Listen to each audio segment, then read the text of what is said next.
আমি তো বি করতে তো ক্লিয়ার যাচ্ছি। এই শোন, মন দিয়ে শুন কথাটা।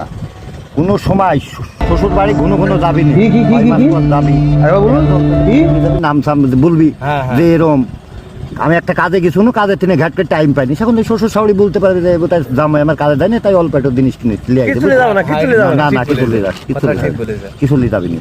আর আরেকটা ব্যাপার, শ্বশুর শাশুড়ি সবসময় বেশি ভালোবাসবি নি, বুঝছিস? চল যাই, আমি যা বলবো তাই শুনবি, কোনো কথা আব্বা আমার বি হবেন তো আব্বা? আব্বা তোর বি কোন জায়গায় আব্বা? কে তোর নানি বাড়ি? আব্বা তুইও নানি বাড়ি বি করেছিস, আমিও নানি বাড়ি বি করতে যাচ্ছি, তাহলে বিয়ে হলে তো আমরা দুজন ভাইরা ভাই গেল আব্বা।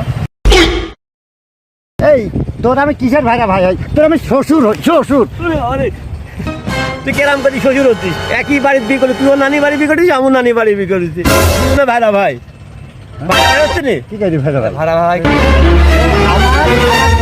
মেয়ের সাথে তোর বিয়ে দিচ্ছি। হ্যাঁ তোর মামাই তো বোন, হ্যাঁ মামাই তো বোন, হ্যাঁ। যেদিকে আমি দেখে অন্য জায়গায় যেদিকে দেখেন তার মামা শ্বশুর হয়ে যেত। হ্যাঁ এখন আমার ছেলের বিয়ে দিচ্ছি, তাহলে এদিকে আমি মামা শ্বশুরও হচ্ছে, তোর আব্বাও হচ্ছে।